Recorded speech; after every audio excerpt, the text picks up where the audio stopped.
thoughts and bring back up in your closing remarks. Again, I appreciate everybody coming over here this evening. Let's get started. So at this time, have Chuck give our prayer and lead us in the Pledge of Allegiance. So if I can have everybody stand and remove your hats.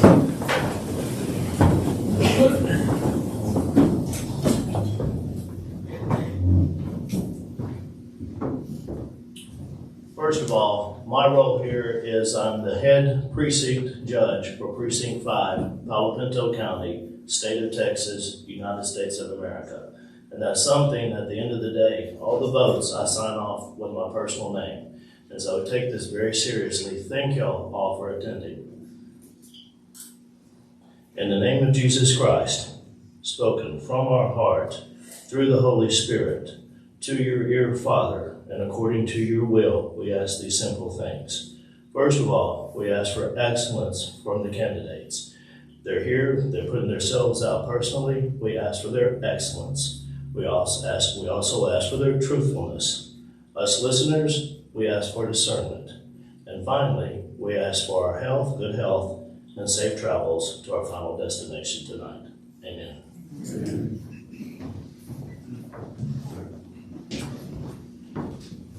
I pledge allegiance to the flag of the United States of America and to the republic for which it stands, one nation, under God, indivisible, with liberty and justice for all. All right, we'll begin with the Palo Pinto County District Clerk's position. If Teresa, Nathan, and Haley can please come forward, and we'll have you draw your numbers, and Tina will give the bios and introductions. Somebody didn't think I needed a microphone, so if y'all can't hear me in the back, please let me know. I'm going to try and speak as loud as possible. I guess that's why they thought I didn't need a microphone. District Clerk serves as clerk and custodian of all records for the district courts, indexes and secures all court records, collects filing fees, and handles funds held in litigation and money awarded to minors, coordinates the jury panel selection process, manages court registry funds, may process passport applications. In Texas, counties with a population of fewer than 8,000, unless there's been a special election, the county clerk also serves as a district clerk and assumes all constitutional and statutory duties of both positions. Salary of district clerk posted is $77,205. The budget approved for the fiscal year of 24 is $292,951. And staff is scheduled 3 deputized employees. We've got 3 district clerk candidates. You'll have to forgive me. Is it Teresa? Yes. Okay. I just want to make sure I was pronouncing that correctly. Yes. Teresa's the current Palo Pinto County district clerk. She's been married to her husband David for 18 years. They've got 6 children, numerous grandchildren, and 2 great-grandchildren. Teresa's worked in the legal profession for over 40 years and has been with the Palo Pinto County for 17 years as a deputy clerk and a court coordinator for Judge Ray and Judge Michael Moore. She was appointed by Judge Michael Moore as the district clerk in March of 23. We also have Nathan Choate. Nathan's a lifelong Texas resident and grew up in Mineral Wells, Texas. Nathan was a distinguished graduate of the Mineral Wells High School in 2009. He holds a Bachelor of Science in General Psychology and a minor in Criminal Justice and has more than a decade of experience in the legal field, including a year of service as Deputy District Clerk for Palo Pinto County. Nathan is married to Kayla and they have 1 son and a daughter. Haley Storms was born and raised in Palo Pinto County and graduated from Gordon ISD in 2014. She has received her associate's degree in science and is scheduled to get her bachelor's degree in legal studies this summer. She's worked in an office setting for over 7 years with local government for over 4. Haley worked in the Palo Pinto County District Clerk's office from 2019 to 2021 and has worked in the tax office since 2022. All right. As you come up on stage this evening, please be careful to bigger step than we realized, and there are no steps. So we have a couple of chairs for you to sit down up here. Just please be careful as you're stepping up onto the stage. So the order of questions is going to be Teresa, Nathan, and Haley. The first question, what are your qualifications for district clerk? We'll go in reverse order from next one to the last one. Just say what are your qualifications for district clerk? My qualifications for district clerk is that I have over 40 years experience in the legal profession. I have served at, worked for many attorneys during my 40 years, and then I've worked as a deputy clerk and the court coordinator for 13 years, and now as the district clerk. Judge Moore appointed me with based on my knowledge and my experience, and he felt like I was the best candidate out of all the applicants. And I've been to training for the clerk's office, and that's it. Thank you.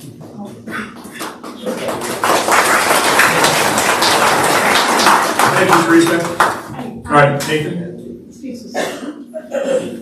So, on the questions, is this introduction, you want to make sure introductions or questions? You have questions? Yeah, what are the questions? Okay, so you have 2 minutes, 1 minute, 30 seconds, and stop. You have more time. You have more time. You want to say anything else? Okay, all right. Okay, so Nathan, you're number 2. What are your qualifications for district clerk? Thank you. And thank you all for being here this evening. My qualifications to serve as your next Palo Pinto district clerk are that I have more than a decade of experience in the legal field, including, as was mentioned, serving for a year as your deputy district clerk. I also hold a degree with a minor in criminal justice. And during my time working in the legal field during the private sector, I have worked in all types of law for many different types of attorneys. I have spent a lot of time coordinating with different courts and judges, mediators, things of that nature. I also have learned that the most effective skill that we can have in this field is to be able to adapt and change and overcome as the law does, which is about every 2 years or so. I also hold a lot of experience dealing with digital media. I have worked with computers since I was a very small child, and I have yet to come across a technological issue that I could not resolve myself. Thank you all for being here and for taking part and interest in our activities. Thank you for coming.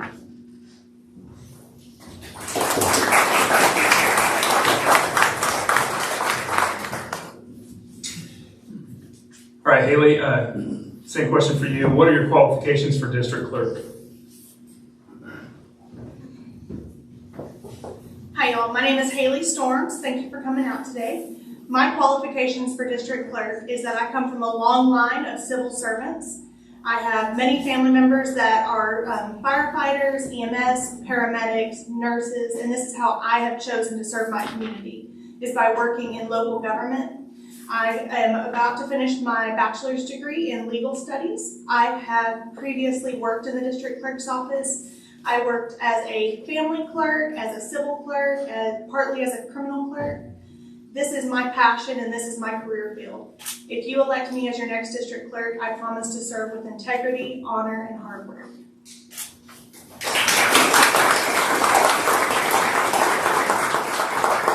Okay, so rookie mistake here. I did not allow them to do an introduction. So each of you are going to have a chance to come up here and give a 2-minute introduction for yourself. I apologize. So we'll go in the same order. Teresa, you're number 1, Nathan number 2, and Haley will be number 3, and then we'll go to question number 2 after that. So I'm Teresa Greenhall. I'm married to David McDonald for 18 years, and we have 6 children between us, numerous grandchildren, and 2 great.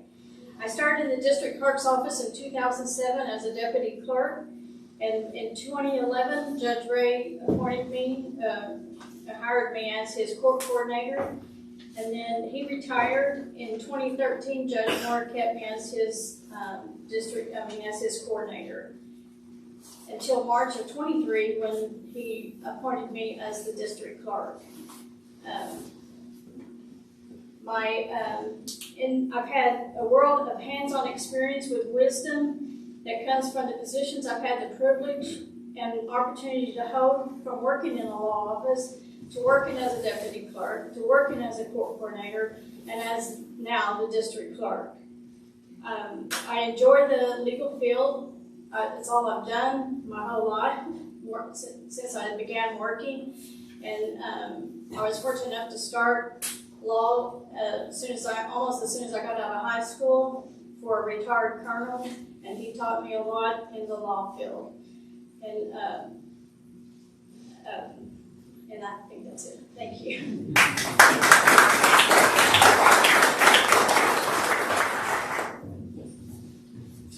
Good evening, everybody, and thank you so much for coming to join us tonight.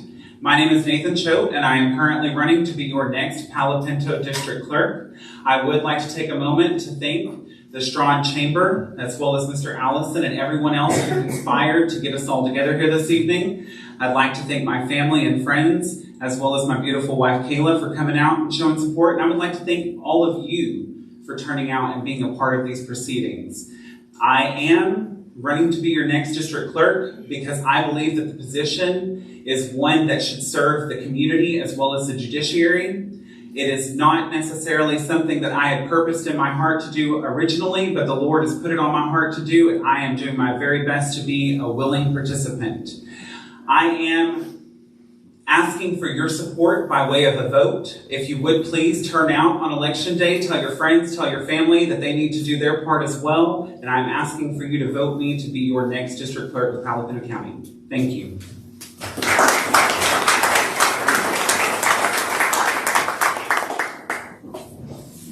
Hi, y'all. My name is Haley Storms, previously Haley Rouse. I was born in Palo Pinto County at PPGH. I went to Gordon ISD. I graduated from there. I have volunteered in the community for many years. My family has deep roots in this community. If you know any Rouses or Scribners, that's my family. I went to college at Ranger College. I've put myself through school. I've worked full-time since the moment I graduated high school. I've worked hard for everything that I own. I got my associate's degree in science. My husband and I moved to West Texas. We made some quick cash and then moved back home. I started my passion in the legal field whenever I started at the district clerk's office. I chose to finish my bachelor's degree in legal studies because of that job. And then I continued to work in a law office after that. And then I went to work for the tax assessor collector in her motor vehicle department. I've had the opportunity to work in several different areas of law, and I've just fallen more and more in love with the field through each different occupation. Thank you. Thank you. Again, I apologize for getting us out of order there. We will, for the candidates from this point forward, they'll give their introduction before we start questions. So it's what happens when you miss a chamber meeting. You get volunteered to do things like this. And then you get the mistakes that come along with it. So we have one more question for these candidates. Or actually, two more questions, excuse me. What are your qualifications for district, how do you lead a small team office and improve organizational efficiencies? And this question will go to Nathan Choate first, and then Teresa, and then Haley.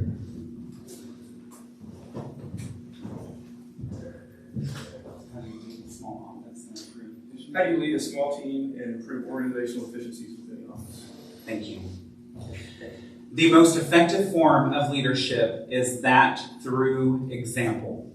An effective leader is someone who paves the way by showing how something can be done, how it should be done, and then providing all of the necessary resources for their staff to be able to do it in that exact same way.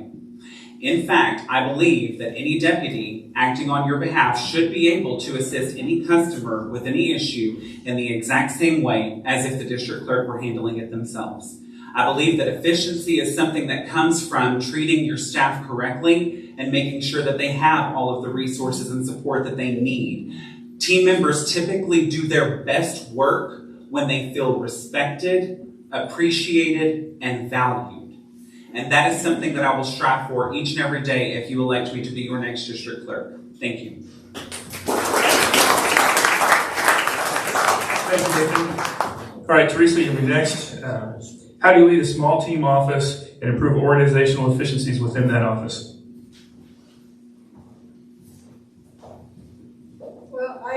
had the opportunity to do that. I train my clerks according to how I've learned it.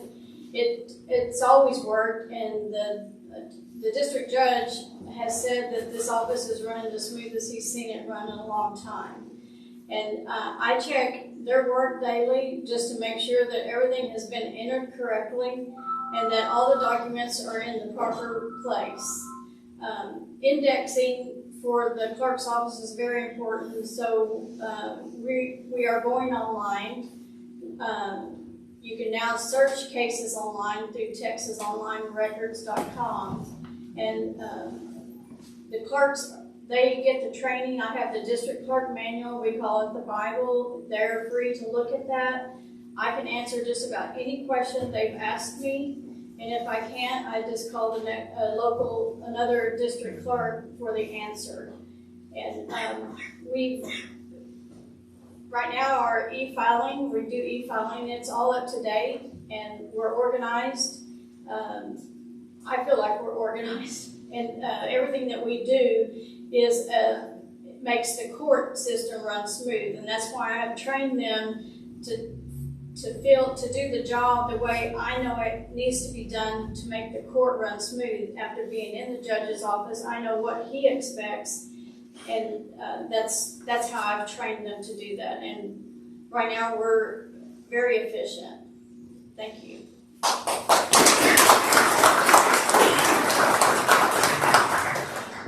Haley, how do you lead a small team office and improve organizational efficiencies within that office? I believe that strong leadership is a necessity of any elected official. I think that you can lead a small team by building a strong staff. Whenever you communicate with your staff and you create a family instead of a team, instead of a staff, they are able to work together and create almost an assembly line. Whenever you can pass the different tasks to different clerks and everyone is cross-trained, it helps the office move together, move in a more efficient manner.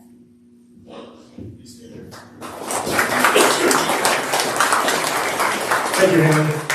All right, at this point, we'll give all the candidates their closing remarks for 1 minute. Let Haley go first and be followed by Teresa and then Nathan. I want to thank y'all for coming out today and showing support for your local candidates. I just wanted to take this moment to tell y'all that this is my passion. I promise to work so hard for Palo Pinto County, no matter what position I'm in. I'm currently in your tax assessor's office as a motor vehicle clerk. If I stay there, I will continue to work my tail off for the citizens of Palo Pinto County. But if you give me the opportunity to show you what I can do in the district clerk's office, I promise not to let you down.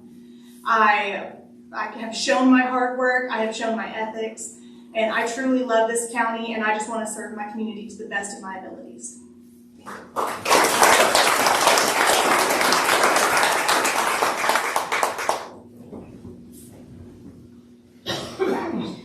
I'd like to thank you for coming out, and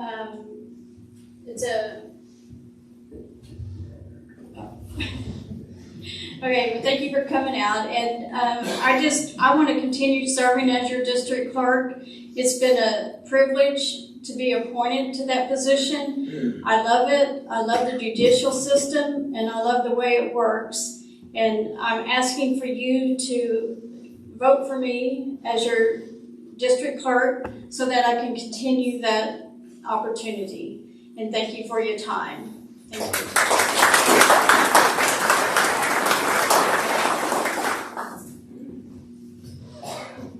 I just want to thank you all again for coming out tonight. It was kind of a drive over here, but it was a beautiful one, and I'm really appreciative to each and every one of you for taking the time to invest in local politics and to become familiar with the candidates so that you can make the most informed decision possible. I am asking you guys to select me by way of your vote at the polls to be your next district clerk. It would be an honor and a privilege, and I can promise you that I would never work harder for anything in my entire life. It would be a privilege to serve you each and every day, and I look forward to the opportunity. Thank you again for coming out, and God bless. All right, I appreciate you guys coming up here. Somebody had to go first and be my guinea pig, so be very careful getting down off the stage here. Okay, next will be our county commissioners for Precinct 3 candidates. We have Brent Fuller and Jim Pollock. If you guys will come forward and draw your numbers, and we'll have Tina give your introductions. County Commissioner, Precinct 3, salary, $75,541. Budget, the approved budget for the fiscal year of 2024 is $986,000. Staff is 4 employees. Boundaries for Precinct 3, west side of PK Lake, west of Highway 16, down south to the county line, south of 180, over to Highway 4, covering approximately 111 miles of roads, and again, 4 employees. Precinct 3 is the second largest of the 4 precincts in Palo County. Your 2 candidates, Brent Fuller, Jim Pollock. Brent Fuller is 55 years old and has lived in Palo County for 44 years. Brent graduated from Mineral Wells High School in 1986. He's been married to his wife, Nikki, for 28 years. They have 4 children and 3 grandchildren. Brent has owned and operated his own business in the oil and gas industry for the last 15 years and has lived in Lone Camp for the last 20 years. Jim Pollock was raised in Santo, Texas. Jim graduated from Santo ISD and went to work in construction. He then went on to work for TxDOT and worked for them for 31 years as an equipment operator, contract manager, an inspector, crew chief, and assistant supervisor for Palo County, managing as many as 20 employees. Jim retired from TxDOT in April of 2023, was appointed commissioner for Precinct 3 on May the 1st. Jim and his wife Carol have been married for 32 years and have 3 daughters and 4 grandchildren. Jim has a side business, JP's Construction, and has built many different kinds of structures. Jim also served on the Strong ISD School Board for 8 years. Jim and you each have 5 questions. You guys will come up and have to take a seat. Brent, you will go first with a 2-minute introduction, and you're followed by Jim. Good evening. I appreciate everybody coming out tonight. I know you've had other things to do, and I really appreciate your time. It means a lot to me. My name is Brent Fuller. Like I said, I've been in Palo County for 44 years. Been in Lone Camp for 20 years. Wife, Nikki, and kids. But I've been a businessman for 15 years. I own my own business, and if you've been a businessman and own your own business, we think different. We take the pressure home at night, 24/7. And I think I have what it takes to be a commissioner. I think I can take the pressure. I'm a hard worker, and if given the chance, I won't let you down. Appreciate it. Thank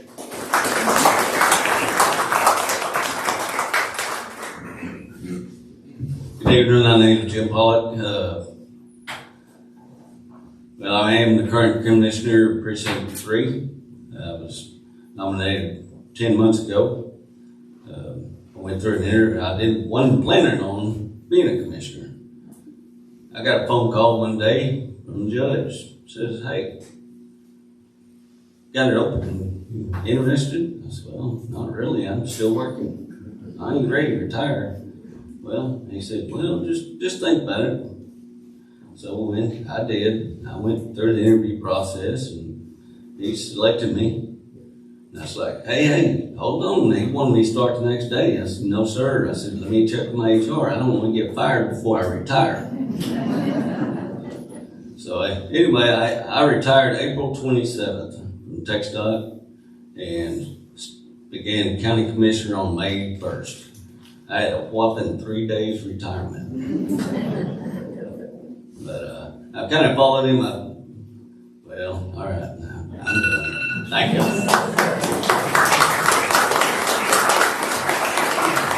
You can bring those back up in their closing remarks. Jim, if you'll stay up here, you're going to take the first question to begin with. What qualifies you for the position of county commissioner? Well, like I said, I'm retired from TxDOT 31 years. I've had employed as many as 20 guys at one time, assistant supervisor. I've had went through wrote up no telling how many budgets over $1 million. I've had multi-million-dollar budgets and contracts at one time in 1 year. I know the business side part of it. I know the budget side part of it. And I very well know the roadway part of it. There's nothing I've never done. If I haven't, I will learn how to do it, and I'll do it right, one way or another. Appreciate it.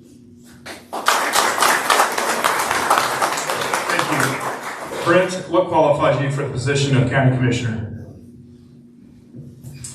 Like I say, I'm a businessman, had my own business for 15 years. I had supply stores in Weatherford, Texas, and Jacksboro, Texas, and in Jal, New Mexico. 24/7 in the oil field. I think a commissioner or anybody, any elected official, they need to be a strong leader. They need to have a backbone, and they won't crack under pressure. I believe you need to be very personable, and I believe you need to be a good speaker. I believe you need to have a business mind, and I believe you need to have common sense. And if elected commissioner, I will bring those traits to the office. Thank you.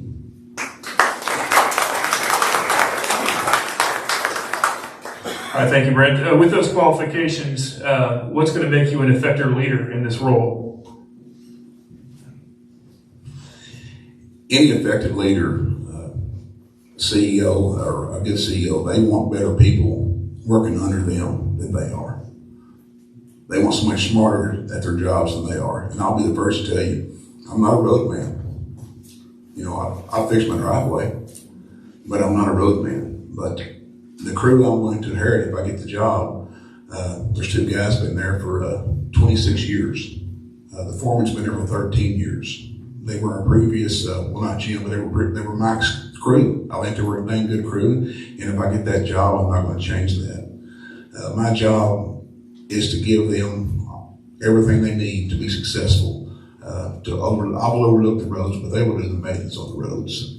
If the county is paying me $77,000 a year to set and watch a road crew, to me that's misappropriation of funds. I don't need to be doing that. I need to be where I can solve problems and save the county money, not cost county money. Thank you.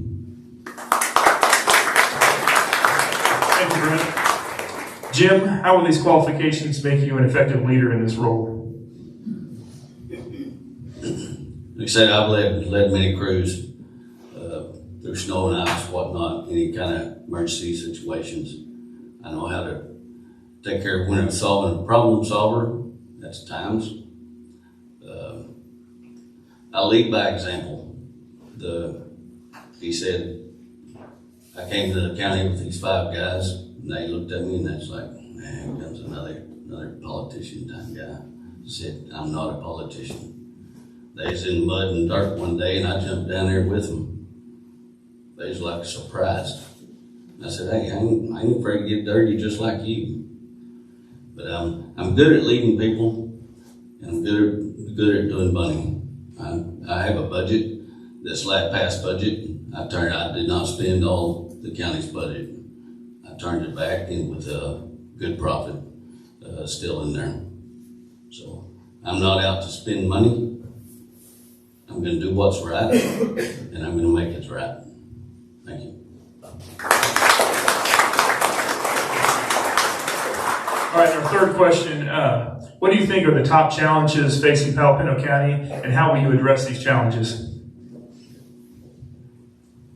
Well, the top 2 is water and population. I've been to a whole bunch of different meetings on water. County is aware of that. You know, it's not a whole lot I can say, but pray to God and let's hope it rains. That's the best solution right now. As far as growth, it's coming. Whether we're ready for it or not, I don't think we are. Ain't nobody ready for it.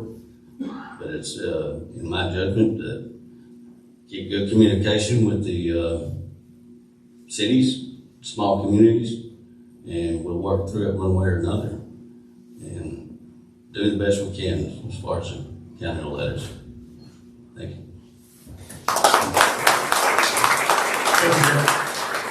Brent, what do you think the top challenges facing Palo Pinto County are, and how will you address these challenges?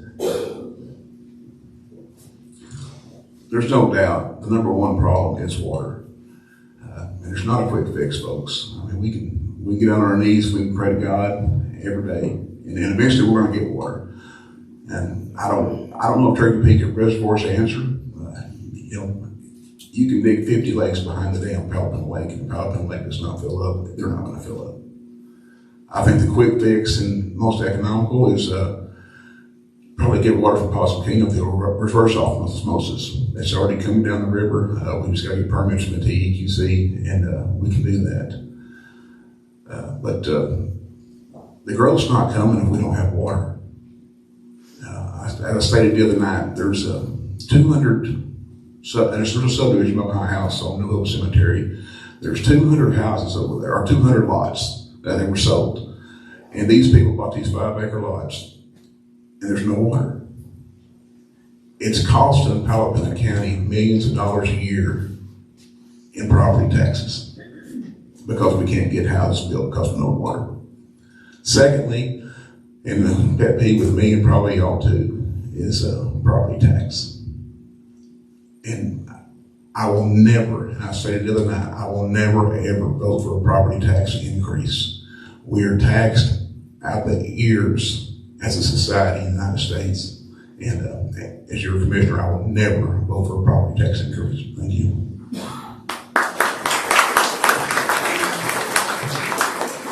Thank you. Brent, we'll just go ahead and stay up here. Sorry. Where do you see the county 5 to 10 years from now? What plans do you have and want to implement to meet our future needs?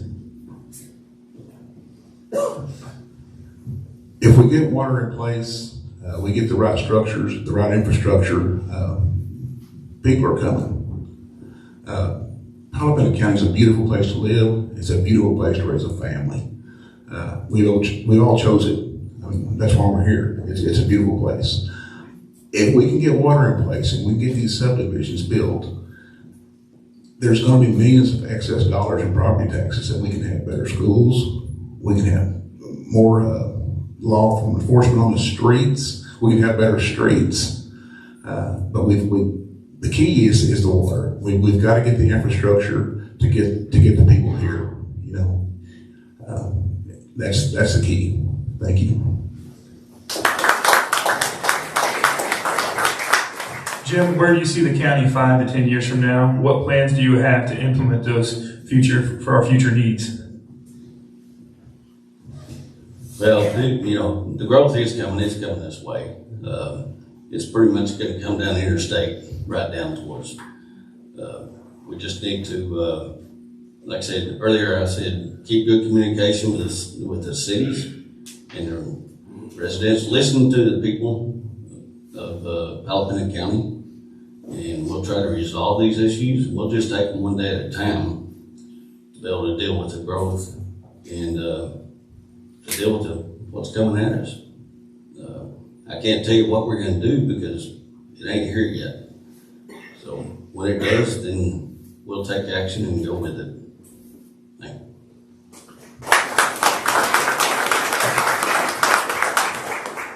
Okay, something that we're very excited about here in Strawn is the Palo Pinto Mountain State Park and its opening.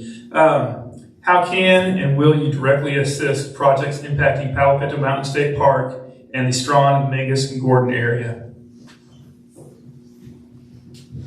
Well, I'm happy to help out Strawn, Gordon, Mingus, and the state park. This past week, I had a lady school bus driver, Santo ISD. She was like, "Hey, I'm trying to turn my bus around there at Lake Palo Pinto, and I can't turn around. Can you do something about it?" I said, "Yes, ma'am. What do you need?" She said, "Put some brush, put some gravel down." Well, 2 days later, went up there and we did it. We hauled material for both Strawn, Mingus, and Gordon. We'll help out the city in any way we can, and we'll do the same thing for State Park here in Strawn. Anything we can help with, we'll do. County has don't have much problem saying no to the Palo Pinto County. We do our best to serve you, and we'll do it as best we can. Thank you. Thank you. Brent, how can and will you directly assist projects impacting Palo Pinto Mountain State Park and the Strawn, Mingus, and Gordon area? First of all, I need to get into office to look into what I can do to impact the Palo Pinto State Park. I mean, it's a lovely park. It's a lovely place. But as a county commissioner, you can only do so much, and I'm not sure that the county is going to give me budget money to go to the state park. I don't think they will. But as Jim said, keep the roads safe. Work with the citizens of Palo Pinto County. Work with the citizens of Strawn, Mingus, and Gordon. I mean, this southern part of Palo Pinto County is don't tell me all those people. This is kind of my heart down here. It's where I'm from, it's where I'm raised. My kids go to school at Gordon, but we will bend over backwards to help people of Palo Pinto County, especially the Palo Pinto County. The rural folks, that's what I am, and I know what it takes to help people out, and that's what I'll do. Thank you. Okay, that concludes our questions for the county commissioners for precinct 3. At this time, we'll give each candidate a minute for their closing remarks. I'm asking for your vote. I think it's important that everybody gets out and votes. Like I say, I'm a businessman. I think businessmen have different views than an ordinary, everyday working person because the buck stops with them. And I think we need a businessman in Commissioner's Court. It would be an honor to serve Precinct 3 in Palo Pinto County, and I'll do it to the best of my ability. Thank you and God bless.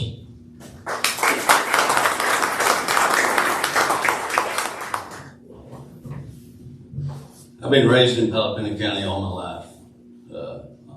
Left for a little bit, I was back here. Can't stay away. It's been a privilege the last 10 months being a county commissioner for Palo Pinto County. I've learned a lot, and I'm going to learn a lot more. The longer you're in office doing that job, the more you're going to be better at it. Hey, I'm not a public speaker. I'm a country boy. I apologize. I ain't good at speaking in front of people. But you catch me one-on-one, I'll talk to you all day. Just call me up. If you got a question, concern, whatnot, look in the county directory. My number's right there. Give me a call. Text me. I don't care. I will get in contact with you and hear your voice. Thank you. Thank you, gentlemen. Watch your step getting down off the stage here. All right, next on the docket is Palo Pinto County Sheriff. So candidates Doug Hart and J.R. Patterson come up and draw your numbers, and Tina will read your bios. Palo Pinto County Sheriff serves as a licensed peace officer and is responsible for enforcing the criminal laws of the state, manages and operates the county jail, provides security for the courts, serves warrants and civil papers, regulates bail bondsmen in county with no bail bond board.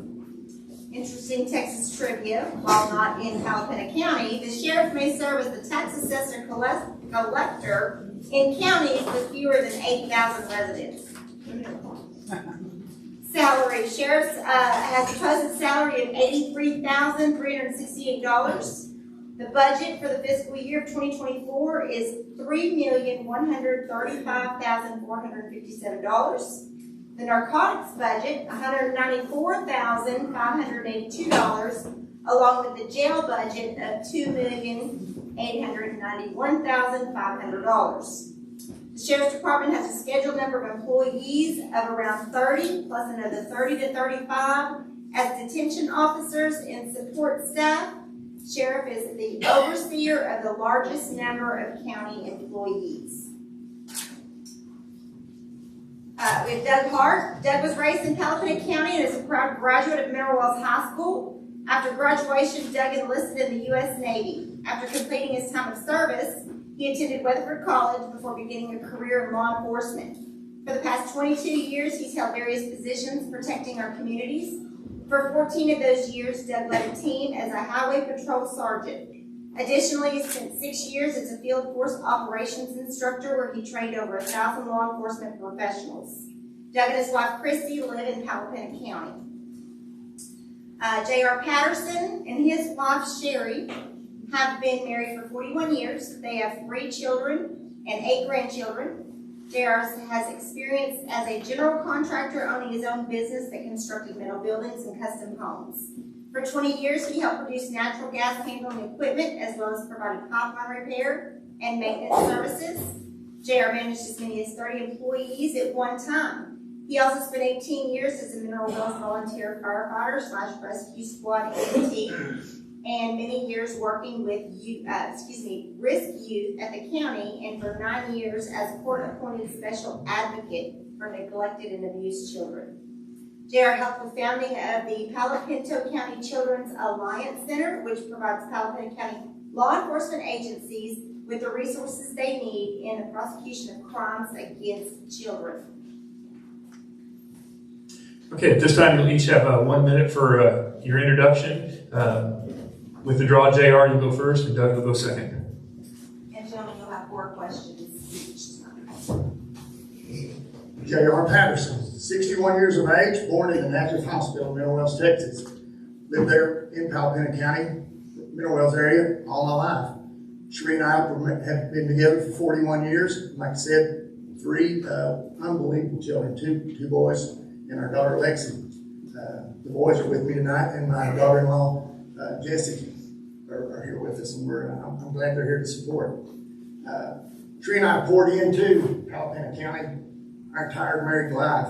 Having lived there in the city, we not only maintained the businesses that you just heard about for 10 years, but we ended up into the fab shop where we handle all types of from the fabrication, purchasing, managing of employees, all the taxes, the umbrellas, the general liabilities, everything that goes into a business.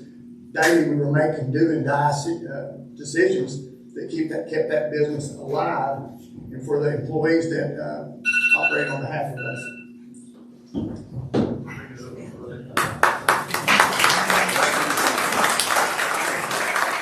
All right, Doug, you have a 1 minute introduction.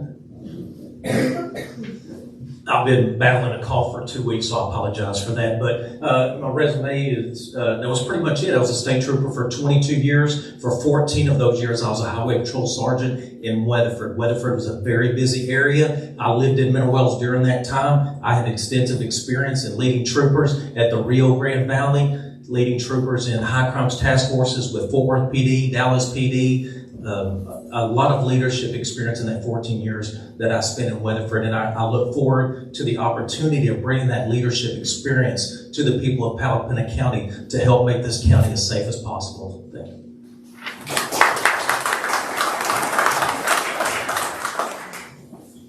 Thank you very much, gentlemen. So you'll go first with this first question. What has been your greatest professional accomplishment that is relevant to the position of Palo Pinto County Sheriff? Something I'm very proud of is, as a highway patrol sergeant in Weatherford, I had numerous phone calls from troopers asking me, Sarge, when are you going to have a vacancy? I want to come and work in Weatherford North. My office always stayed full. Troopers wanted to be a part of my team. I had great people working with me, always led by example. I never asked my troopers to do something I wasn't willing to do. And that's one of the reasons my office stayed full. I treated everybody with respect. If they needed to be reprimanded, it was done in private, but I praised them in public. And it is a tremendous compliment when other police officers come to you and say they want to be a part of your team and work for you. Thank you. JR, what has been your greatest professional accomplishment that is relevant to the position of Palo Pinto County Sheriff? Having been blessed with a business that paid the bills, our time volunteering and giving back to the community, putting back into the folks that we live with, it's about people. It's about us. That's why we're here tonight. as a unified people, we're trying to figure out what's the best way for us to move forward. And Sheree and I have been able to do things from the Children's Alliance Center, getting it founded in Mineral Wells and set up with some other couples. The time that as an advocate for the CASA Court Reporting Special Advocate for the District Court, Judge Ray, Judge Moore, those helping out those children that are hung up in the Child Protective Service system. We just, everything that we've done after hours, after the job was done during the day, is, I feel like, my biggest accomplishment, because it was pouring into those kids that are coming behind us, growing the next generation of Palo people, and just being able to put back into people. Again, that's our slogan is, we is greater than me, and I think that pretty much says it all when it comes to the fact my accomplishments lie in people and the next generation.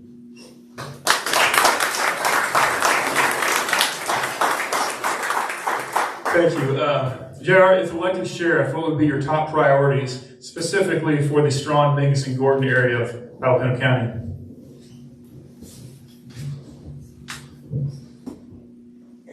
I think it's important to realize each group, whether it be the sheriff's department, whether it be the commissioners, whether it be the local church, whoever's leading that organization, that group of people under his command tend to follow his personality eventually. And so it's going to be different when I'm elected sheriff, if you will give me your vote. It's going to be different here in the southern end of the county. I can see where this has kind of been a void. We've been taking care of the population back towards Mineral Wells. We've recently had to take the lake with BRA, making some changes. It doesn't have to do that, but we're getting more deputies. We're getting more equipment and assets, and I just really believe we're going to be able to put more attention down here towards Gordon, Strawn, and Mingus, and we're going to be able to have better coverage down here. Now, am I promising you something? No, I don't know. We've got a lot of things to work out, but I see a bright future, and I see a lot better days coming for the people of this area.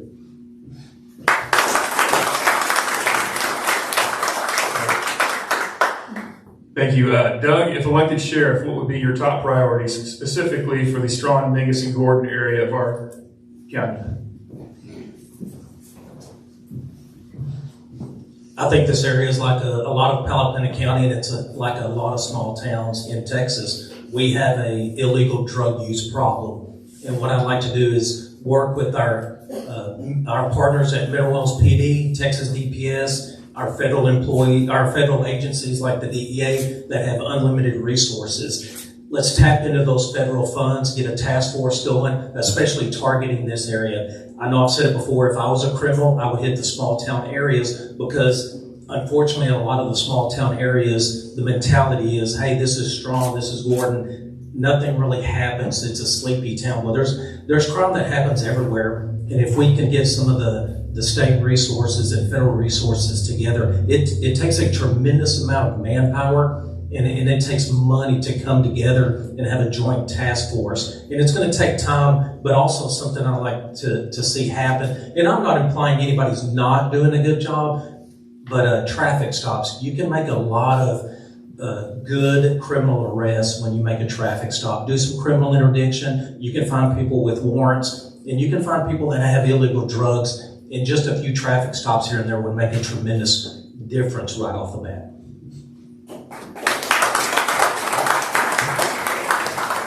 Appreciate it. Doug, how will you attract and retrain qualified deputies?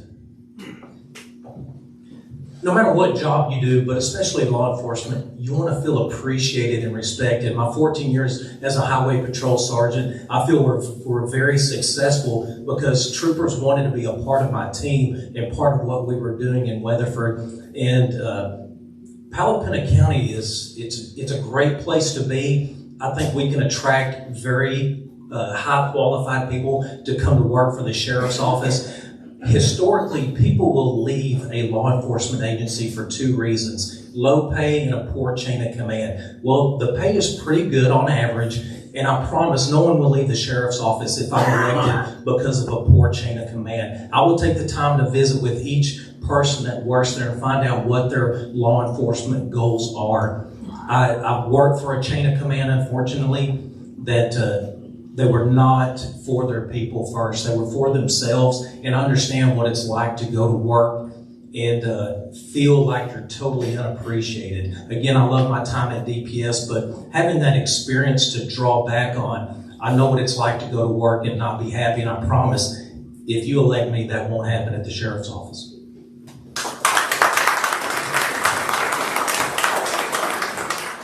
JR, how will you attract and retrain qualified deputies to our county?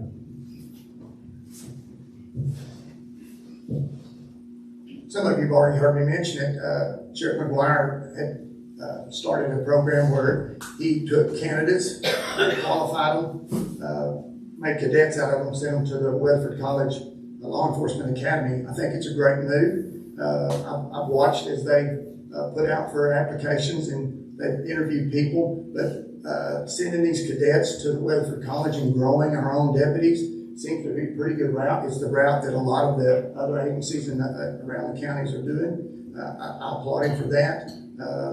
The commissioners went along with it, and I think it's just a good situation. The other side of that would be, once I'm in place, again, you're going to hear me say people a lot. It's about the people. You create a team, and that team emits a passion for the job. And as that passion is emitted from them, people want to be part of it. The community wants to be part of it. And so when you put that teamwork together and you get everybody equally yoked, pulling in the same direction with a common cause, things happen, and it creates an atmosphere that people want to be part of. And that's exactly what I'll do. That's where my success has been, and that's what I intend to do on behalf of the Sheriff's Department. Thank you, JR. The reality is you have a limited manpower in a county with a large amount of land to cover. How will you effectively allocate resources to ensure the safety of the whole county, specifically our corner of it? So the commissioners have been very gracious. They're adding to the numbers of deputies to be able to put on patrol. We've added to the criminal investigations unit. There's talk of adding more. We've had to take on the Brazos River Authority job up at the lake. It's spreading us thin. But again, we're adding deputies, we're adding positions, we're spreading the knowledge that we have in-house, and we're adding 3 young deputies to them so that they can be mentored into the position. As far as taking on the growth and I'm sorry. Let me just Okay. How will you effectively allocate resources to ensure the safety of the whole county, specifically our corner of it? Allocating the resource, I said the other night, I'm a big boy. I know when to ask for help when I'm overwhelmed, and I will go outside the county. I'll go to neighboring agencies. I've already established a relationship with Mineral Wells that has been weak in the past.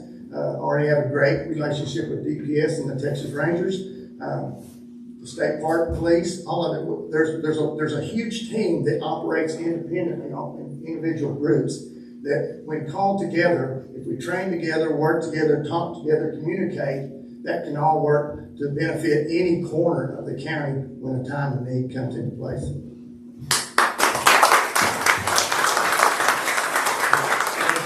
All right, at this time, that concludes our questions for you gentlemen. You'll each have 1 minute for closing remarks. Doug, you'll go first. I know we have some veterans and retired police officers in here, so thank you for your service. As I have gone through this campaign process, it's made me a better person. I've always tried to be positive and not say negative things. And, you know, my mom is an example of, I've never heard her say anything negative about anybody. So this process has helped me become a better person.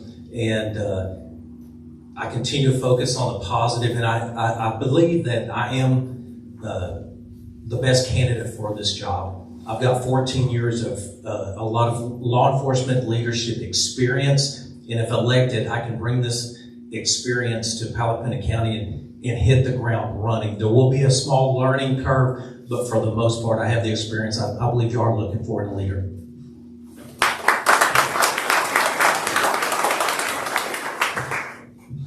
I stand before you asking you to vote for me, because I don't just believe, I know that I have been brought to this place. I've been called to this time and this season in my life to operate on behalf of you, the people, as your next sheriff.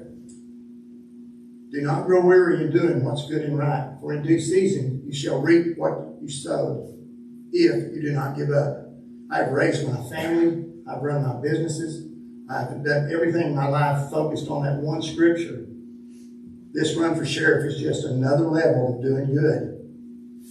I, with my heart, soul, strength, and mind, know that the Lord himself will equip me and give me the things I need to serve you, his people, and do it in an efficient and perfect way.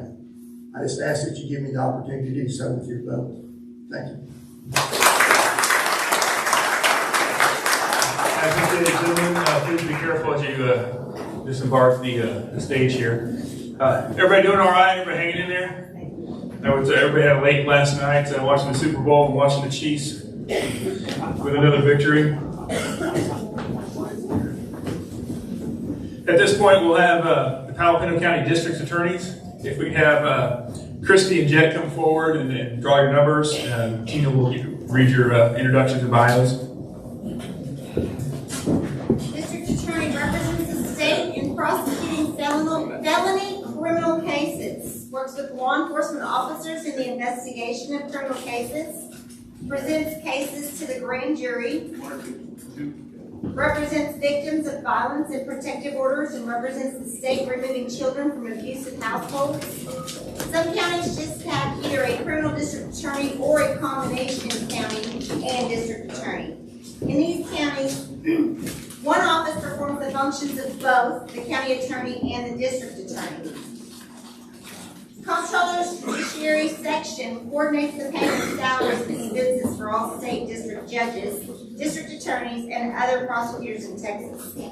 The base salary for district attorney is $140,000. Budget for the district attorney for fiscal year 2024 is $407,964, and 3 employees plus the assistant DA.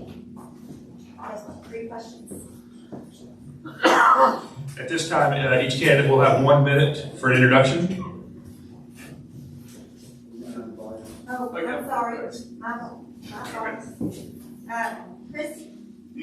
Chrissy's been the district attorney since January 1st of 2017. She's been a licensed attorney in Texas for over 31 years with 25 years experience as a prosecutor. Chrissy's a graduate of Palo High School, Texas Tech University, with a Bachelor of Arts degree in English and Texas Tech School of Law.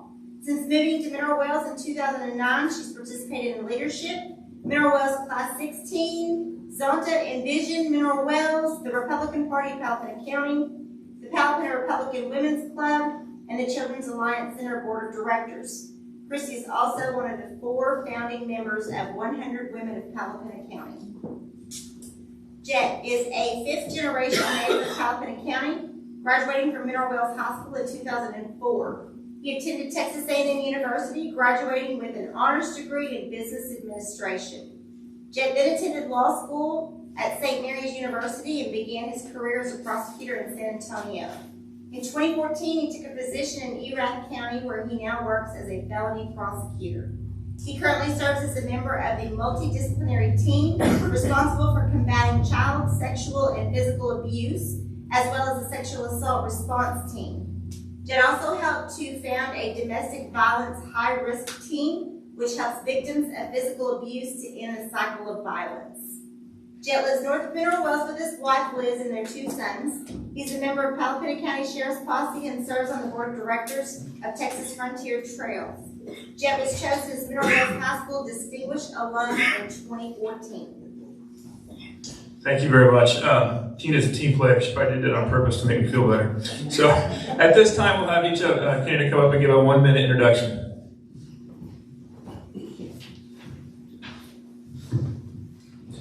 Thank you for having me here tonight. My name is Jed Smith. It's a pleasure to to be out here in Strawn tonight. We have a family ranch out on Dodson Prairie, and we've been there for the last 40 years, spent some time in this community. And it really makes me proud to be in front of you tonight, especially with what I'm endeavoring to do. I want to let you know that the reason that I'm running for district attorney is because I care about the people of this county. This is my home. This is where my family lives. This is where my wife lives, teaches school. I'm glad that she's here tonight. And this is where I raise my sons, Henry and Thomas. I care about you, I care about my family, and I care about the future of this county. I look forward to these questions. Thank you for having me.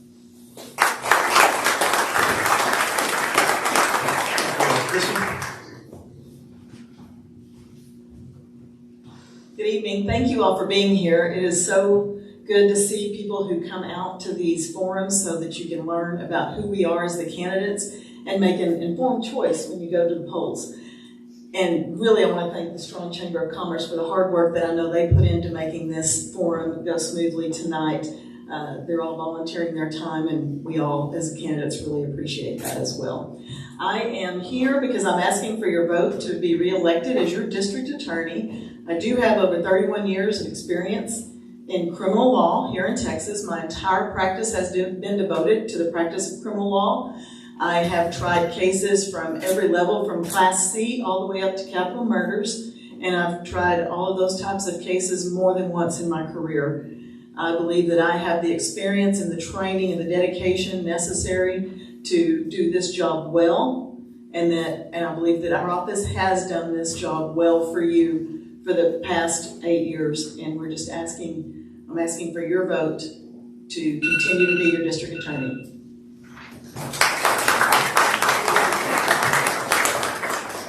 Okay, Christy, what has been your greatest professional accomplishment that is relevant to the position of county district attorney?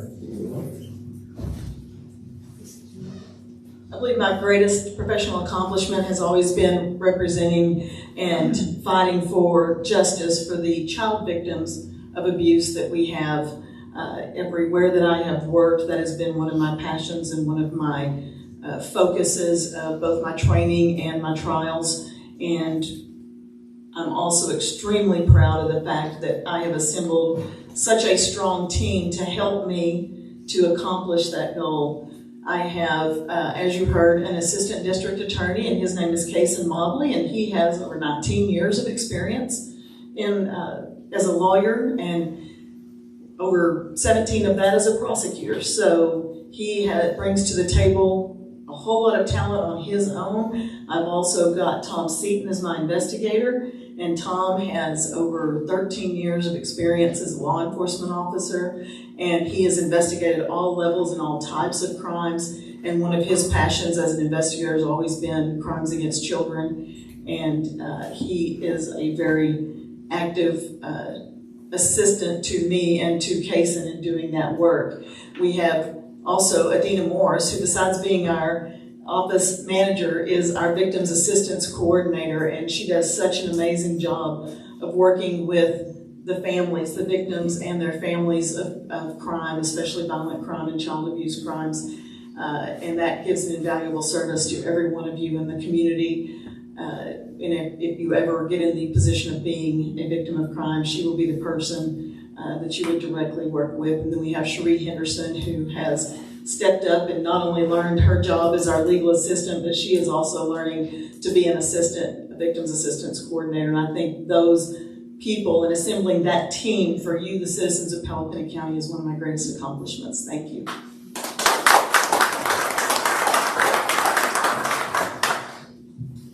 Jet, what has been your greatest professional accomplishment that is relevant to the position of county district attorney?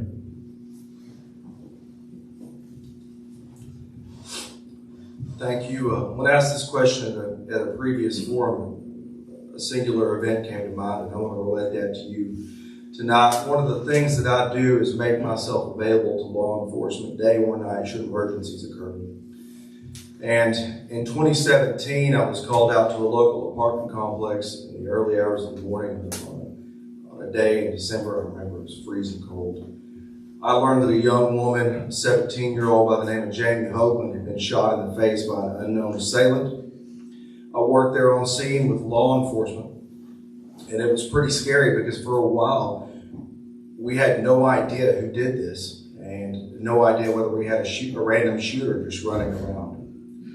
We worked from the ground up to investigate that case. We determined that a man named Sean Layton that night, high on methamphetamine, intended to shoot his drug dealer, but got the wrong partner.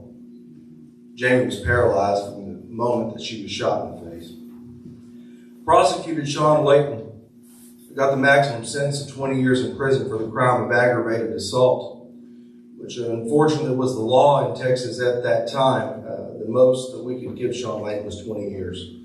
But that wasn't justice for Jamie. Because of that situation, I was able to successfully testify in front of the Texas House of Representatives Committee for Criminal Jurisprudence. I was able to be a part of that team and those people that helped to get the Todd Hopeland Act passed, which is now the law in the state of Texas. Today, as we are here now, if somebody commits a similar crime in the state of Texas, their punishment range is that of 5 to 99 years or life. I'm very proud of working that investigation from the ground up. I'm proud of the law enforcement team that I worked with that broke open a very difficult case. And I'm proud of the follow-up that I did to make a difference. Thank you very much.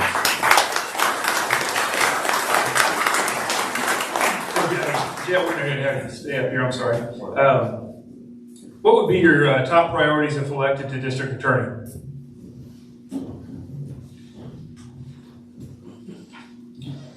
All right.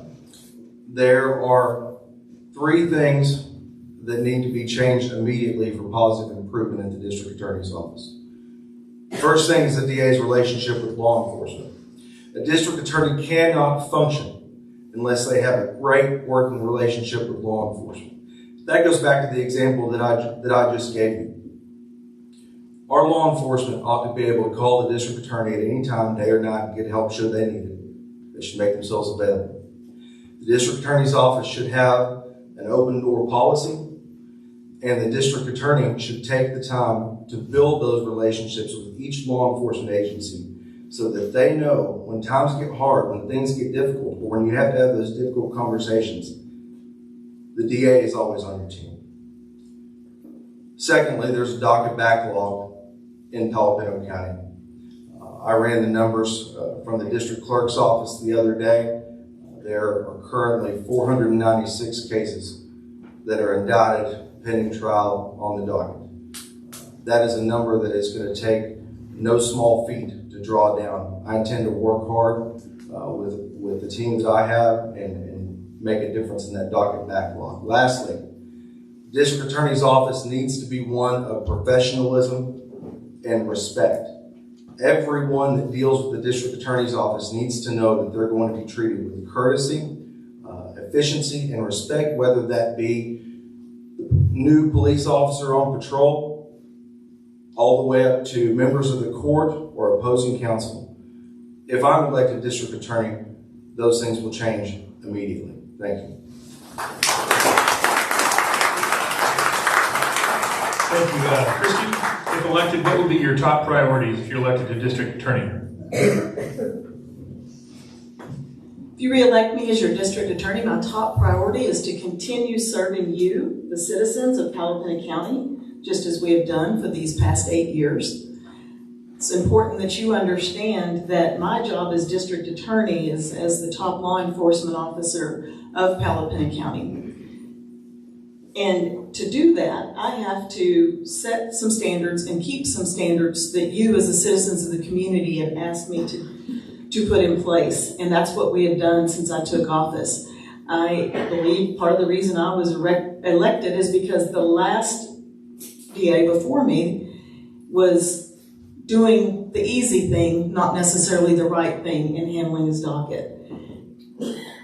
I was told that I needed to make sure that we were tough on repeat offenders and habitual offenders, and that we needed to really crack down on drug dealers in Palo County because, as you all know, because so many of you have been the victims of theft cases, burglary cases, and just have seen the ravages of drug addiction on our community, that the dealers should not be tolerated. We have worked very hard with City County Narcotics Unit and even out here in this end of the county to try to target those drug dealers and get them off your streets. You as jurors, when you have shown up to serve on our juries, have shown us that those are the priorities you want, because you continue to give very strong sentences both to habitual offenders and to drug dealers. I've never given a drug dealer probation offer just to move a case, and I'm not going to, because you've told me that's not what you want to see happen. I've also not done that with habitual offenders, and I will continue to do that. Now, does that make a docket move just a little bit slower? Maybe, but I will tell you, I'm here to serve you, not to serve my own desires. Thank you.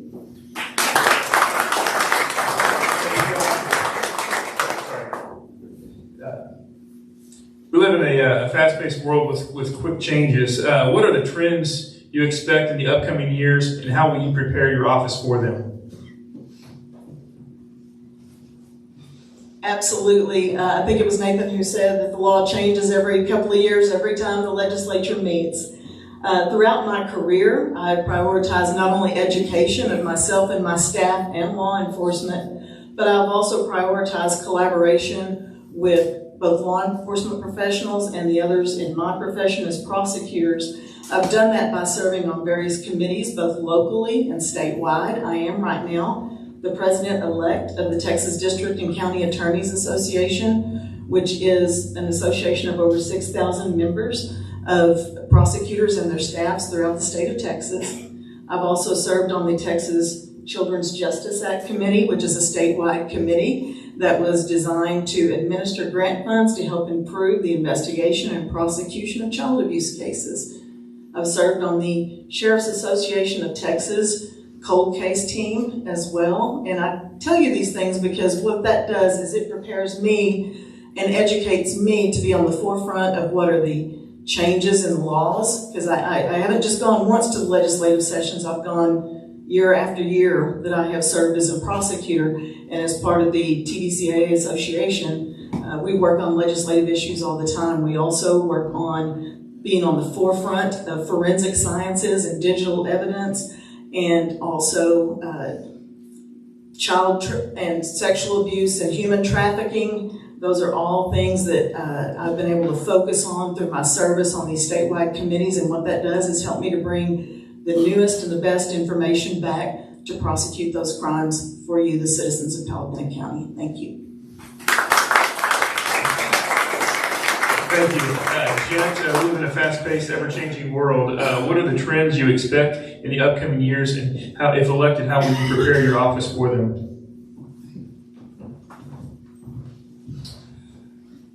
It's been mentioned before this evening, and we all know it, that Palo County is growing. And with that growth, and through my experience, I expect to see a couple of trends happen. Number one, we're going to have to deal with more issues relating to narcotics. And why is that important? Because that also is going to fuel subsequent property crimes.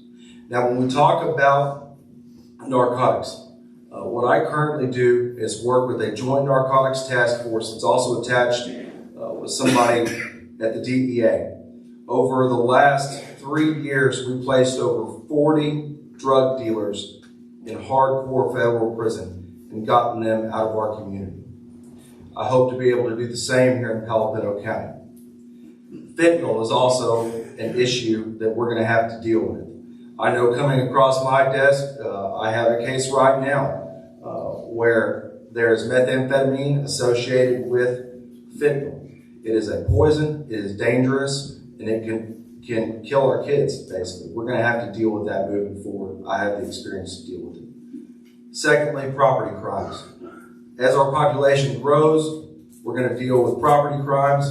How that relates to this area is that property crimes happen in rural areas as well. Now, I talked to an investigator today that let me know that he is working a case where deer camps were getting stuff stolen from them, and that's going to spill over into Palo County.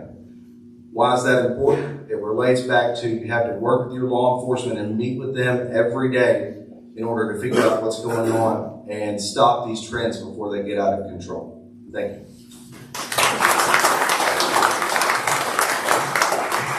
Okay, at this time, each candidate will have their closing remarks for 1 minute. Thank you so much for having me here today, ladies and gentlemen. Going through this process of the campaign is something that I've never had to deal with before. It's been eye-opening. The best part about it is getting to meet the citizens of this community and listening to what their issues are and the things that they care about. It's been the honor of my life to be in this position, to be able to run for district attorney for my home county that I care about so much. I know that I have the experience, and I also conduct business in a manner that will benefit each and every one of you if I'm elected to this position. And I'm going to humbly ask for your vote. Thank you very much.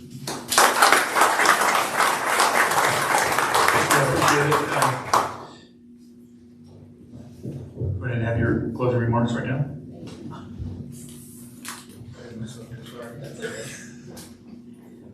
Again, I want to thank you all for coming, and I want to point out just a couple of things when we go back to talking about if they're backlogged or not. We dealt with, since I took office, just the cases that have come into my office, 3,316 cases.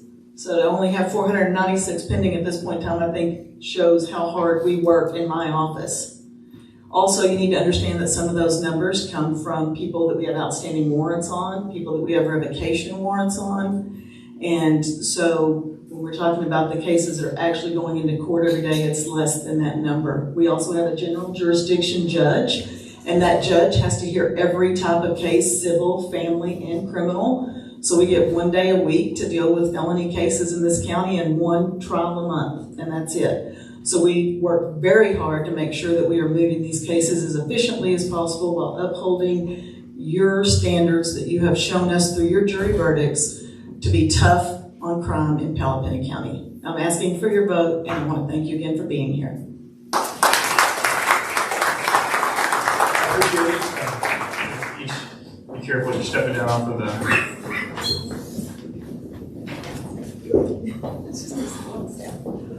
And that brings us to our last candidate for this evening, for the state representative for House District 60. Mike Alcott declined our invitation to appear tonight, so we have Dr. Rogers that graciously came to give us his points of view. So at this time, we'll have Tina read his introduction and bio. Y'all say the longest one for last. Texas House District 60 encompasses Parker, Palo Pinto, and Stevens counties. The current House District 60 was formed after the state legislature redrew the legislative districts based on 2020 census. Currently, the Texas House District is comprised of 200,000 people. Somebody threw in some more trivia here for y'all. The Texas Senate District is comprised of 940,000 people. The deputies of the state legislature include meets in regular session for about 5 months every other year. Regular sessions begin at noon on the second Tuesday of January of odd-numbered years and can last no more than 140 days, ending during the last week of May or the first week of June. After the end of the regular season and before the start of the next regular session, the governor may call a special session to cover specific topics. Special sessions can last no longer than 30 days and are limited to the topics designated by the governor. Consideration of proposed laws and resolutions. Consideration of proposed constitutional amendments for submission of the voters, to the voters. The appropriation of all funds for the operation of state government. State legislators represent the district's constituents and address their state-related issues and concerns and are considered the closest level of state government in relation to the citizens. Legislators generally serve on one or several of 34 standing committees that consider all areas of possible legislation. By law, the only piece of legislation that is required of the legislature is that they must pass a balanced budget.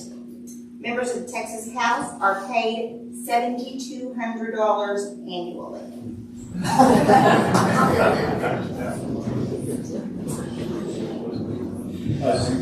Thank you, Tina.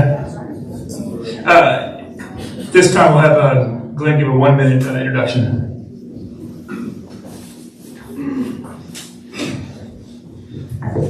Glenn, would you like me to read a bio on you? It's up to you. Thank you. I mean, you. Go ahead. Okay. Representative Glenn Robbins, 6th generation Texas rancher. He was raised in Graham, Texas, and attended Texas A&M University, where he earned his Doctor of Veterinary Medicine degree in 1980. Upon graduation, he began operating the family ranch and started his local veterinary practice. In 1993, he left private practice to receive a postgraduate degree from Kansas State University. From 1993 to 2000, he was a tenured associate professor at North Carolina State University. After returning to Texas in the early 2000s, he worked as a technical consultant in the animal health industry. Dr. Rogers owns and operates Holt River Ranch near Brayford, where he develops and markets red Angus heifers. He lives on his ranch with his wife Mandy, who is also a veterinarian, and they have 4 children and 5 grandchildren.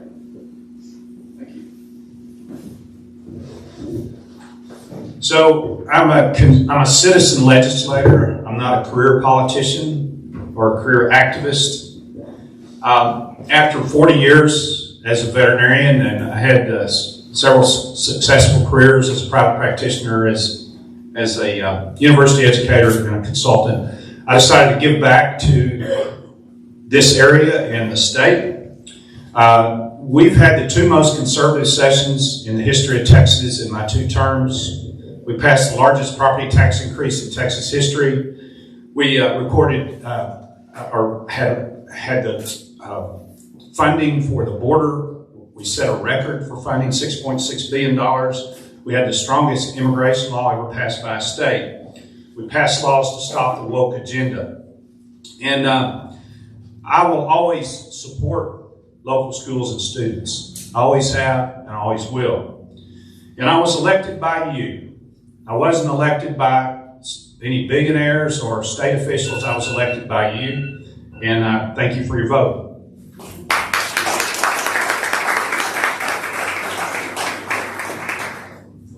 Glenn, what are the qualities of an effective public servant, and how does your background and experience reflect these qualities? Well, I think the first qualification is to be a servant leader. You need to be there for the right reasons. You want elected officials that don't really need the job. They want the job. And I think, servant leader you can get in a lot of components of that. I think you also need to be able to work well with others. You got to be able to get things done, and you can't go to Austin and just throw bombs or have an agenda that no one will support. You've got to go down there with your principles and not waver on those, but you need other people to come around and help you pass legislation. And sometimes that might be somebody that's might even be a liberal Democrat in Houston, that you need their vote for something that's going to affect agriculture in a rural area, and they know nothing about what you're talking about. And I've explained beef and dairy operations to people who've never been on a farm, for instance. But you got to be able to have that capacity to work with others and get things done. We live in a pretty divisive political environment, but ultimately you have to work with others as well. I think, how much time do I have? Is it? You're good, 30 seconds. 30 seconds. Okay. And thirdly, I think you have to have the support of your family, and I certainly have that. My wife's here tonight, Mandy, and I couldn't do this without her, and I think that's really a mark of an effective leader is to have that kind of support, because it's really not me, it's we, and it's not just Mandy and my immediate family, but it's extended family. We had a forum yesterday in Brock, and we had 75 people turn out to support me on Super Bowl Sunday, and it was really humbling to me to see that I had that kind of support. That's what it takes. It takes teamwork.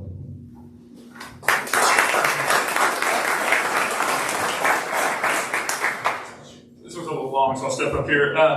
The 88th legislature began with a windfall surplus of $33 billion, and yet increased funding for public schools was left on the cutting room floor, even through 4 special sessions.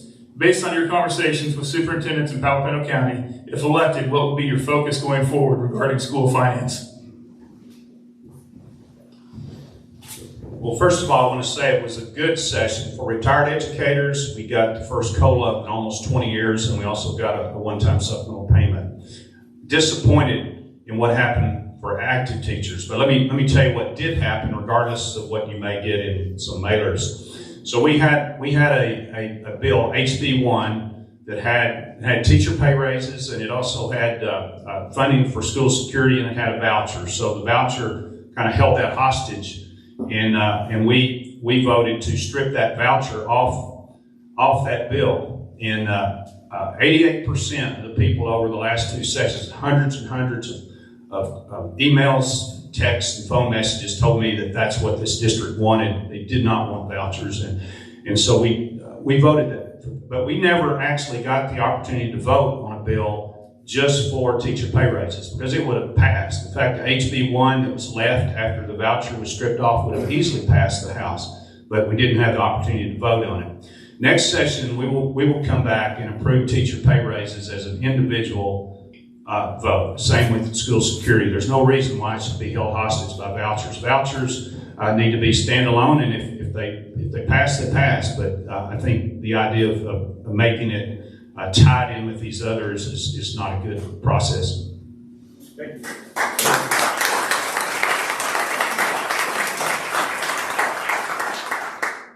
In a recent local newspaper article, both candidates stated that water was the most pressing issue for Palo Pinto County. Please describe your plans for mitigating this crisis.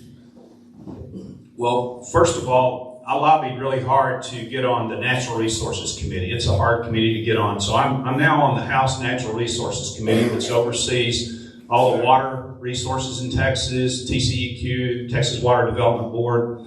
And in that position, I have the opportunity to hopefully facilitate more water coming to Palo Pinto County through grants and that kind of thing. It's not that I can go in and say, Palo Pinto County needs this grant. It's not that simple. But I'm in a position where I can coordinate with Palo Pinto County to help facilitate that. So we have the you voted in November on 14 constitutional amendments. One of them, Proposition 6, approved the Texas Water Fund.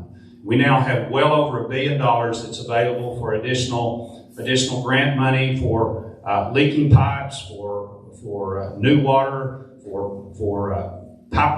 we have 136 billion gallons of water lost annually in Texas just from leaky pipes, for instance. So we need to fix that. We need to conserve.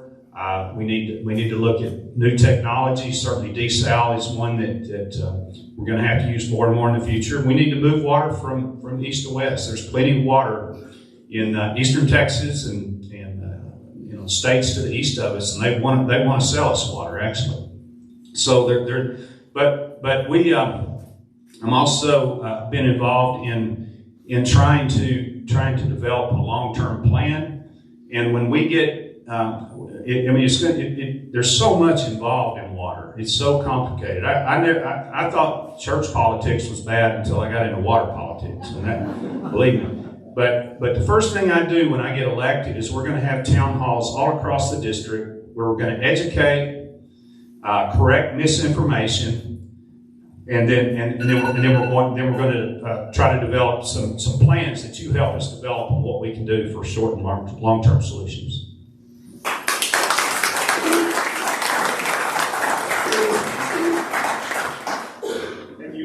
What are the biggest issues facing House District 60, and how will you represent our local needs on these issues?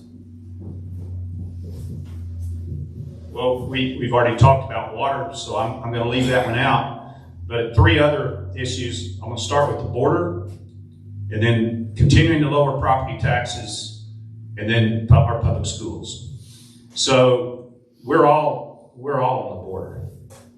If you live in the United States, you're on the border. You're being affected by what's going on at the border. We're seeing fentanyl deaths at an unprecedented rate. we've had as many fentanyl deaths as we had lost in Vietnam and Korean War combined, and so we're all affected. We're also affected when our DPS officers have to leave their duty here and go there and serve on the border, and it leaves us with a void. So we're involved in so many ways with the border. We allocated $6.6 billion for improved border security, to put more boots on the ground for DPS and for the Texas Military Department. We increased penalties for we increased penalties for fentanyl. We increased penalties for human smuggling, and we passed the strongest border bill ever passed, where we can actually make it a felony to enter our country illegally.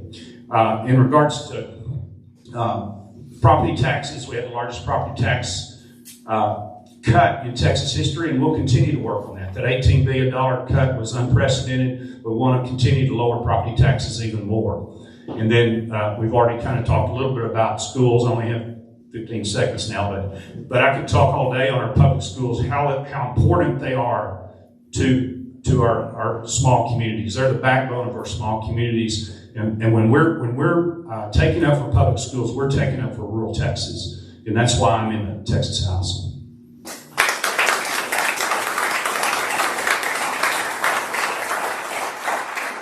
Thank you. The final question for the evening, how can and will you directly assist projects impacting Palo Mountain State Park and the Strong, Vegas, and Gordon area?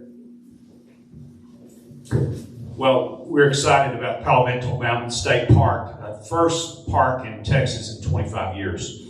I've made several trips there to see the park. We're gonna do everything we can from a legislative standpoint moving forward in the future. One thing that concerns me is there's a possibility of a wind farm going in La Casa, just that would be the wind turbines would be visible from the park. One bill we filed this last session was a light mitigation bill that would require wind turbines to have the lights off during the night unless aircraft got within a certain distance. So there's radar technology to do that. 7 states have already adapted that, and we got it passed through the House. Even the wind lobby agreed with us on the language, but that's something that would affect the park. We certainly don't want our campers to have to look at lights at night. To me, that's the worst part about wind farms. We can talk about other aspects of wind farms too, but especially that. So we'll continue to do that. I know there's going to be needs for roads getting out there, the road up to the park. I work with TxDOT. We're on speed dial with them. We talk to them weekly.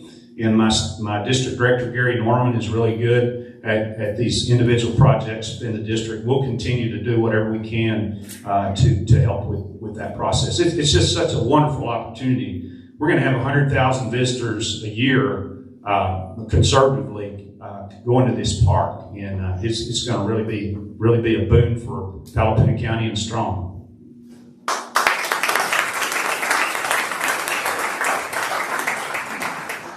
All right, this time you have a closing remarks with 1 minute. Well, I want to thank Alan and the Strong Chamber for putting this on. It's no easy. That's all right.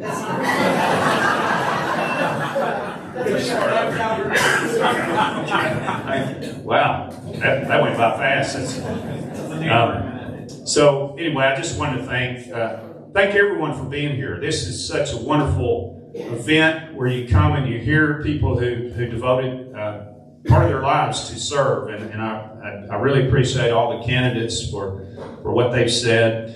I want to just tell you one thing about me. I'm here to represent you. I'm not here to represent any billionaires. I'm not here to represent any other elected officials statewide. I'm here to represent you, and I'm not going to change my position anytime just because somebody from the outside, just because out-of-state voucher lobby is pumping millions of dollars into this state against me with mailers that you're seeing. Why would an out-of-state voucher lobby care about Palo County in the state of Texas in regards to vouchers? Because there's a lot of money to be made, and it's not good for our public schools. And I stood in the gap to protect our public schools. I was one of the 21 Republicans that did that, and I'm taking a lot of political heat for it. But I want to tell you something. It's like Sam Houston said, do right and risk the consequences, and that's what I'm doing. And I appreciate all of you being here. Thank you.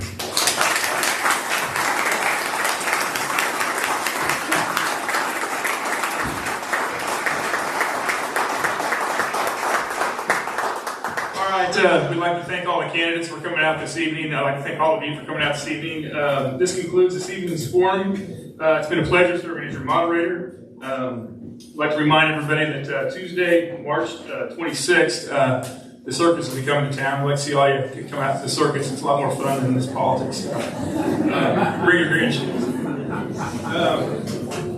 Please feel free to hang around, mingle and talk with the candidates. And on your way out the door, don't forget to pick up a Strawn Area Chamber of Commerce membership form. Thank you.